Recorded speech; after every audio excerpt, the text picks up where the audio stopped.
Saludos para todos ustedes. En esta oportunidad voy a compartir mi punto de vista acerca del don de lenguas que habla la Biblia. La palabra lenguas en el griego original que fue escrito este pasaje de la Escritura es la palabra glosa, que para nuestra traducción significa lengua o idioma. En el libro de los Hechos de los Apóstoles, en el capítulo 2, narra la historia y comenta que el pueblo de Israel, judíos piadosos, que habían ido a vivir a otras ciudades o países y ahí habían tenido sus hijos. Estos hijos, al crecer, aprendieron el idioma de aquellas ciudades en las que habían nacido, pero todos los años volvían a Jerusalén a celebrar la fiesta de la Pascua o la fiesta de Pentecostés. En aquella fiesta de Pentecostés, el Espíritu Santo vino sobre los discípulos de Jesús y fueron llenos del Espíritu Santo, y a cada uno de ellos también se les dio el don o la capacidad de hablar en otro idioma que nunca habían conocido. Ese es el verdadero don de lenguas que habla la Biblia. Y lo usaron este don para predicar el Evangelio a todos estos judíos que habían venido de distintas ciudades, de distintas naciones, con un idioma diferente. El capítulo 2 de Hechos dice en el versículo 4: y fueron todos llenos del Espíritu Santo y comenzaron a hablar en otras lenguas, según el Espíritu les daba que hablasen. Versículo 7: y estaban atónitos y maravillados diciendo: mirad, ¿no son galileos todos estos que hablan? ¿Cómo pues les oímos nosotros hablar? Esta es una frase clave, por eso la he subrayado con rojo. Dice: cada uno en nuestra lengua en la que hemos nacido. Quiere decir que los cristianos, los primeros cristianos que recibieron el don de lenguas o el don de idiomas, en esta ocasión hablaron idiomas humanos. No eran frases de 2 o 3 palabras o frases que siempre se repetían y no tenían ningún significado o que nadie los entendía. No, sino que por el contrario, eran idiomas humanos que cada uno o cada persona de distinto país entendía según su lengua. Por eso dice e insiste: cada uno en nuestra lengua en la que hemos nacido. Partos, medas, elamitas y los que habitamos en Mesopotamia. Versículo 11: cretenses y árabes, les oímos hablar en nuestras lenguas las maravillas de Dios. Insiste acá este pasaje de la Biblia que son idiomas humanos, por eso dice en nuestras lenguas, o sea, en nuestros idiomas, las maravillas de Dios. Los cristianos que habían recibido este don hablaban muchas cosas. Por ejemplo, estaban hablando de David, de Goliat, de Moisés, de Sansón. Por eso dice las maravillas de Dios. No solo hablaban o repetían la misma frase que se repite y nadie lo entiende, no, sino que muestra acá de manera que insiste en que, y se puede notar que son idiomas humanos, que las personas están entendiendo lo que se está hablando. Libro de Hechos de los Apóstoles, capítulo 10. Acá narra la historia cuando Pedro fue a visitar y a predicar a Cornelio. Cornelio no era judío, era gentil. Y Cornelio lo recibió en su casa junto con otras personas más. Y también se derramó el Espíritu Santo ahora sobre Cornelio y los que estaban escuchando la predicación de Pedro. Dice: mientras aún hablaba Pedro estas palabras, el Espíritu Santo cayó sobre todos los que oían el discurso. Los fieles de la circuncisión que habían venido con Pedro se quedaron atónitos. Cuando dice fieles de la circuncisión se refiere a judíos israelitas de nacimiento.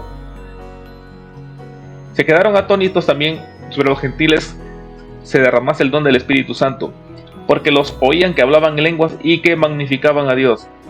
Esta frase es clave también, porque dice que oían y que magnificaban a Dios.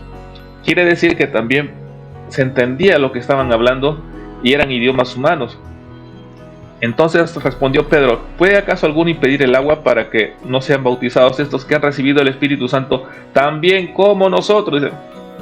¿Por qué dice como nosotros? Porque de la misma manera que habían ellos recibido el Espíritu Santo en Hechos capítulo 2, también lo estaban recibiendo ahora gentiles. Esto también sirve para mostrar que no solo la salvación iba a ser para los judíos, sino también para los no judíos, para los gentiles, para otras naciones, así como para nosotros. Y el derramamiento del Espíritu Santo y las lenguas o idiomas que hablaron Cornelio y las otras personas servía, Dios lo estaba usando para confirmar de que el Evangelio tenía que expandirse a todas las naciones y no solo por el pueblo judío. Capítulo 19. Otra ocasión en la que se derramó el Espíritu Santo, y habiéndoles impuesto Pablo las manos, vino sobre ellos el Espíritu Santo y hablaban en lenguas y profetizaban. También esto es lo mismo que en el capítulo 10 y el capítulo 2 del libro de Hechos. También estaban hablando lenguas o idiomas humanos, no eran lenguas angelicales o palabras o frases que se repetían y que nadie las entendía. En Hechos capítulo 4, 8 y 9 se derramó el Espíritu Santo y no hubo don de lenguas, pues no era necesario, porque el Espíritu Santo reparte los dones según la necesidad. Si no hay extranjeros o no hay la necesidad de que se comparte el Evangelio a personas de otros países que nunca lo han escuchado en su idioma, pues no se va a dar este don. Por eso los capítulos 4, 8 y 9 no se manifiesta este don, a pesar de que se derramó el Espíritu Santo. El apóstol Pablo dice, si yo hablase lenguas humanas y angélicas, acá no dice que él habla lenguas angélicas. Cuando dice hablase es una figura literaria llamada la hipérbole, que consiste en exagerar. Por ejemplo, si yo dijese, es como si yo dijese, si yo tuviese dinero me compraría un avión, pero como no lo tengo, no lo puedo comprar. Entonces estoy exagerando cuando digo si yo tuviese dinero. De la misma manera, si yo hablase, no dice que él habla, sino si él hablase, si él llegase a hablar. Capítulo 14. Pero el que profetiza habla a los hombres para edificación, exhortación y consolación. Capítulo 14, versículo 2. Porque el que habla en lenguas no habla a los hombres, sino a Dios, pues nadie le entiende, aunque por el Espíritu habla misterios. Y insistimos en que acá no habla de lenguas angelicales. Lo más seguro es que hable en lenguas humanas o idiomas humanos. Pero el que profetiza habla a los hombres para edificación, exhortación y consolación. Acá tenemos que hacer una diferencia entre profetizar y hablar en lenguas. Hablar en lenguas o en idiomas consiste en hablar un idioma que nunca lo hemos aprendido, que nunca lo hemos sabido. Pero Dios nos da el poder, la capacidad para hablarlo de manera perfecta, para evangelizar a otras personas que nunca han oído en el Evangelio. Y la palabra profetizar significa anunciar, proclamar el Evangelio, pero ya en nuestro idioma. Traer un mensaje, traer un sermón, eso significa profetizar. Los profetas del Antiguo Testamento, su rol principal no era estar diciendo profecías o vaticinos que se van a cumplir en el futuro. Ellos eran el equivalente a nuestros días a pastores, a maestros, que se encargaban de enseñar al pueblo de Israel y a guiar al pueblo de Israel con la palabra de Dios. Esa es su función principal. Versículo 13. Por lo cual el que habla en lengua extraña pide en oración poder interpretarla. ¿Por qué? Porque si no se puede interpretar, no sirve de nada y no sirve para edificación, no se puede exhortar a la iglesia. Versículo 18. El apóstol Pablo dice, doy gracias a Dios que hablo en lenguas más que todos vosotros. ¿Por qué? Porque el apóstol Pablo viajó a muchas ciudades a predicar el evangelio y allí Dios le dio la capacidad de hablar los idiomas de estas ciudades para que pueda compartir el evangelio. Versículo 19. Pero en la iglesia prefiero hablar 5 palabras con mi entendimiento para enseñar también a otros que 10.000 palabras en lengua desconocida. Porque justo por lo que dicen los versículos anteriores. Porque si habla en lengua desconocida y no hay un intérprete, no sirve de nada. Nadie se edifica. Así que las lenguas son por señal no a los creyentes, sino a los incrédulos. Pero la profecía no a los incrédulos, sino a los creyentes. ¿No? ¿Por qué? Porque como ya les dije, explicando los versículos anteriores, las lenguas sirven para, o los idiomas sirven para compartir el evangelio a personas en otros idiomas que nunca los han oído. Y las profecías es interno para la iglesia. 27. Si habla alguno en lengua extraña, sea esto por 2 o a lo más 3 y por turno, y uno interprete. ¿Por qué dice el apóstol Pablo? El apóstol Pablo cuando no estaba en Corinto, pero él envió esta carta a los corintios. ¿Por qué? Porque los corintios que no eran cristianos, los no creyentes que todavía no habían aceptado a Cristo en su corazón, tenían otras costumbres, tenían otras religiones, adoraban otros dioses. Y los corintios, estos tipos de corintios,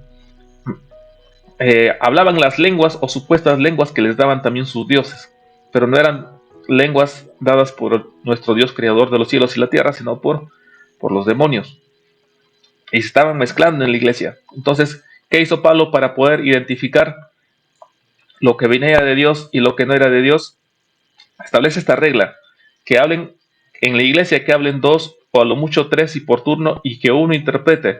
Versículo 28 dice, y si no hay intérprete, calle en la iglesia y hable para sí mismo y para Dios. ¿Por qué establece esto Pablo? Porque las lenguas que daba Dios eran lenguas humanas, que sí podían ser interpretadas. En cambio, las lenguas de los falsos dioses no podían ser interpretadas, eran balbuceos, frases que se repetían sin ningún sentido y que nadie les entendía. Por eso, así se logra identificar cuál era el verdadero don del Espíritu Santo, el verdadero don de idiomas. Si era un idioma humano, iban a ser capaces de interpretarlo. Si no se podía interpretar, entonces no venía de Dios. Versículo 39. Así que, hermanos, procurad profetizar y no impedáis el hablar en lenguas, pero hágase todo decentemente y con orden. Por lo tanto, queda prohibido hablar lenguas o idiomas desconocidos en la iglesia si no hay quien interprete. Si no hay quien interprete dichos idiomas, la Biblia dice que se calle y que lo hable para sí y para Dios, quiere decir en su casa. Pero en la iglesia está prohibido por el Espíritu Santo que se hable lenguas o idiomas desconocidos si es que no hay un intérprete.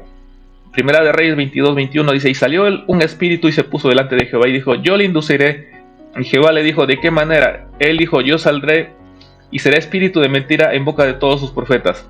Y él dijo, le inducirás y aún lo conseguirás, ve pues y hazlo así. Tengamos cuidado, hermanos, porque no todo lo que viene de supuestas personas que dicen que Dios les habló, que Dios les profetizó, no viene de Dios. Tengamos cuidado que puedan ser espíritus de mentira. Juan capítulo 8 versículo 32 dice, y conoceréis la verdad, y la verdad os hará libres. Es necesario estudiar bien las escrituras y no dejarnos engañar por espíritus o personas mentirosas. Según de Timoteo 3:16, toda escritura es inspirada de Dios y útil para enseñar, para redarguir y para corregir, para instruir en justicia, a fin de que el hombre de Dios sea perfecto, enteramente preparado para toda buena obra. La palabra misma de Dios nos insta a confiar en ella, a guiarnos en ella, a estudiar en ella, a basarnos en ella y no en supuestas profecías o supuestas revelaciones que dicen vienen del cielo y no lo son. Los dones de la iglesia sirven para edificar a la iglesia y Jesucristo nunca habló en lenguas. Cuando él dijo Talita Cumi, era porque así como nosotros en el colegio nos enseñan, aparte del idioma español, nos enseñan el inglés. De la misma manera, en aquellas épocas no solamente estudiaban el idioma de su pueblo, sino otros idiomas, al menos un idioma más con los que ellos se comunicaban. Cristianos de Berea no creían a la primera lo que Pablo les predicaba, sino que lo comparaban con la Biblia o con las escrituras que tenían en aquel entonces el Antiguo Testamento para ver si coincidía. De la misma manera nosotros debemos, todo lo que supuestos profetas vienen y dicen que Dios les habló, que Dios les reveló, comparemos con la Biblia y veremos si es cierto, si es falso. Primera de Pedro 1:19 dice, tenemos también la palabra profética más segura, se refiere a la Biblia. La Biblia es la profecía, la fuente de la palabra de Dios infalible. No debemos estar ya buscando fuentes extrabíblicas u otras revelaciones que ya no tienen nada que ver con la palabra de Dios. Ninguna profecía de la Escritura es de interpretación privada, porque nunca la profecía fue traída por voluntad humana, sino que los santos hombres de Dios hablaron siendo inspirados por el Espíritu Santo. Debemos solo confiar en la Biblia y no cometer el error que cometen otras religiones como los testigos de Jehová o mormones. Los mormones, aparte de la Biblia, tienen el libro del Mormón. Pero cuando la Biblia contradice el libro del Mormón, ellos desechan a la Biblia y se quedan con su libro de Mormón. De igual manera, los testigos de Jehová reinterpretaron y reescribieron ciertas partes de la Biblia para darle su propia interpretación, lo cual también es rechazar a la Biblia. De la misma manera, como cristianos creyentes en el Evangelio, debemos basar nuestra creencia solo en la Biblia y no estar recibiendo supuestas manifestaciones y desechando o descartando la Biblia solo por dar prioridad a supuestas palabras que dicen supuestos profetas que vienen de Dios. Muchas gracias.